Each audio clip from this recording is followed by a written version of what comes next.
મિત્રો આપ હંમેશા સાંભળ્યું હશે કે આપણા ઘરમાં લોકો એટલે કે દાદા પરદાદા કહેતા હતા તે દરેક વાત સાચી હતી, કારણ કે તે શાસ્ત્ર અને સારી રીતે જાણતા હતા. અને અત્યારના સમયમાં આપણે અમુક વસ્તુને નજરઅંદાજ કરી દઈએ છીએ, પરંતુ તેનું પરિણામ આપણે જ ભોગવવું પડે છે.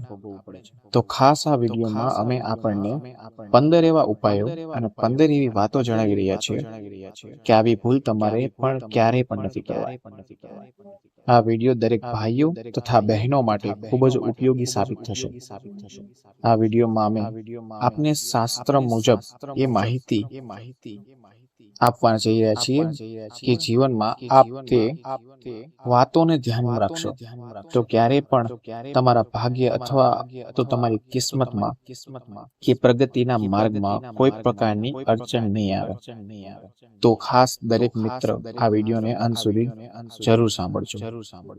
તો શરૂઆત કરતા પહેલા વિડીયોને લાઈક કરી અને કમેન્ટ બોક્સમાં બસ એકવાર જય લક્ષ્મીમાં જરૂરથી લખી નાખજો, જેથી માતા લક્ષ્મીની કૃપા આપ સૌ પરિવાર પર બની રહે.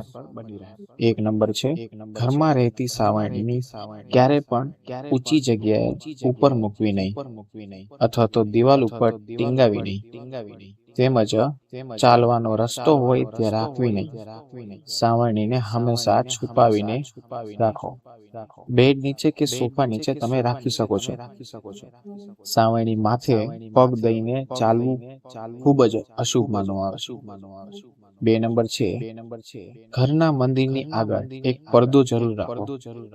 આ પડદો તમે આખો દિવસ ખુલ્લો રાખી શકો છો, પરંતુ રાત્રિ પૂજા થયા પછી અવશ્ય પડદો બંધ કરો. આવું કરવું ઘર માટે ખૂબ જ શુભ માનવામાં આવે છે. 3 નંબર છે, પૂજા રૂમમાં રોજ એક કપૂર જરૂરથી સળગાવવું જોઈએ.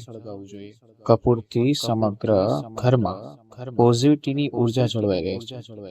તેમજ કપૂરની સુગંધથી ઘરમાં સુખ શાંતિ આવે છે. તેમજ દરેક પ્રકારના રોગનું નાશ પણ થાય છે. 4 નંબર જોઈએ, ઘરના મંદિરની અંદર નાના કે મોટા કોઈ પણ શંખ જરૂરથી રાખવા જોઈએ. મંદિરમાં શંખ રાખવું તે ખૂબ જ શુભ માનવામાં આવે છે. 5 નંબર છે, દર શનિવારે ઘરમાં એકવાર તો હનુમાન ચાલીસા જરૂર વગાડો. સાંજના સમયે હનુમાન ચાલીસા વગાડી ઘર માટે ખૂબ જ સારું માનવામાં આવે છે. 6 નંબર છે, ક્યારે પણ ઘરનું મંદિર તમારા બેડરૂમની અંદર ના રાખો, અથવા તો દેવી દેવતાઓનો ફોટો બેડરૂમમાં ના રાખો, કારણ કે બેડરૂમમાં તે દંપતીનો અંગત પડો માટે હોય છે. જો ત્યાં ભગવાનના કોઈ પણ ફોટા કે મંદિર હોય તે ખૂબ જ અશુભ માનવામાં આવે છે, અને આનું પરિણામ આપણે આવતા સમયમાં ભોગવવું પડે છે. 7 નંબર છે, તમે જ્યાં પલંગ પર સૂવો છો ત્યાં ક્યારેય પણ ગંદકી ના રાખો. પલંગ પર ફાટેલી અથવા ગંદી ચાદર રાખવાથી નેગેટિવ ઉર્જા તમારા ભાગ્યને અસર કરી શકે છે.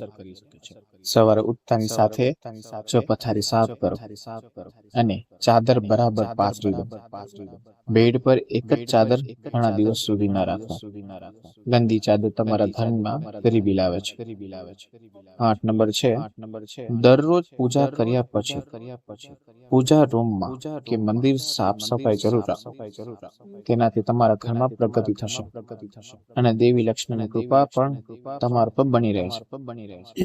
જો તમે દરરોજ પૂજા નથી કરી શકતા તો પણ ઘરના મંદિરમાં ધૂળ કે ગંદકી ક્યારેય જમા ન થવા દો. આના કારણે તમારા ઘરમાં નેગેટિવિટી રહે છે. 9 નંબર જોઈએ તો દર શનિવારે તમારા ઘરમાં મંદિરને સાફ સફાઈ જરૂર કરો. એને બની શકે તો ગંગાજળનો છંટકાવ પણ જરૂર કરો. સમગ્ર ઘરમાં ગંગાજળનો છંટકાવ કરવો તે ખૂબ જ શુભ માનવામાં આવે છે. ગંગાજળની દરેક પ્રકારની નેગેટિવ ઘરમાંથી દૂર કરે છે. 10 નંબર છે, પરિવાર તેમજ ઘરનું વાતાવરણ પ્રફુલ્લિત રાખવા સવારમાં થોડી વાર માટે ભજન જરૂર વગાડવા જોઈએ. ભજન સાંભળવાથી દરેક વ્યક્તિનો મગજ શાંત રહે છે, તેમજ ઘરમાં પણ પોઝિટિવ ઉર્જાનો વાસ રહે છે. 11 નંબર જોઈએ તો ઘરના મંદિર આગળ ક્યારે પણ અપશબ્દો બોલવાની. જે પણ ઘરમાં મંદિરની સામે અપશબ્દો બોલવાવાળા આવતા હોય તો તે પરિવાર સુખ શાંતિ થોડાક સમયમાં દૂર જવા લાગે છે. તેમજ પરિવાર પર ટૂંક સમયમાં વિખોટો પડવા લાગે છે. 12 નંબર જોઈએ તો જ્યારે પણ તમે બજારમાંથી નવી સાવેણી ખરીદીને લાવો ત્યારે તેનો ઉપયોગ શનિવારે જ કરવો જોઈએ તેવું શાસ્ત્ર મુજબ કહેવામાં આવે છે. 13 નંબર જોઈએ તો ઘરના કોઈ પણ ખૂણામાં ક્યારે પણ કરોળિયાની ઝાડા ના થવા દે. કરોળિયાના ઝાડા ઘરમાં થવાથી ભાગ્યમાં બાધા આવે છે.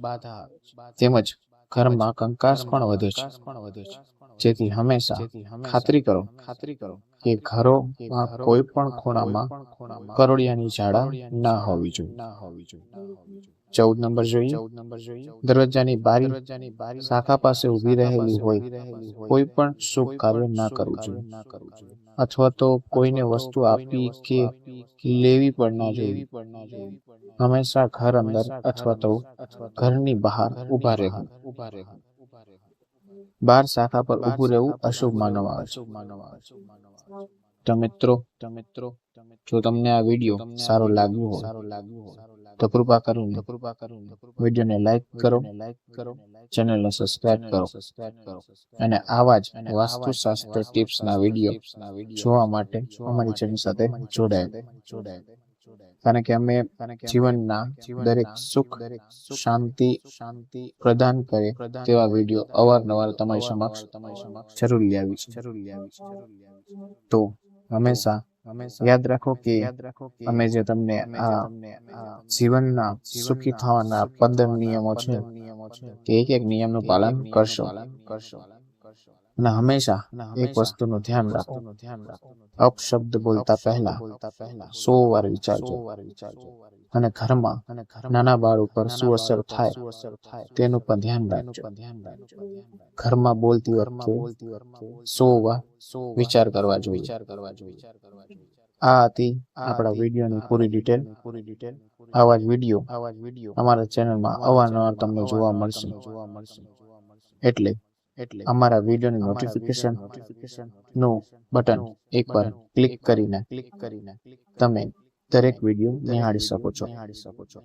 હવે મળીશું નવા વિડીયો નવા ટોપિક સાથે. ત્યાં સુધી બધાને રાધે રાધે, હર હર મહાદેવ, જય લક્ષ્મી માં. અને કાંઈ પણ પ્રશ્ન હોય તમને કે કોઈ પણ મનમાં વાસ્તુશાસ્ત્રના લીધે કઈ મનમાં પૂછવું હોય તો નીચે કમેન્ટ કરી શકો છો. હવે મળીશું નવા નેક્સ્ટ વિડીયોમાં. ત્યાં સુધી હર હર મહાદેવ.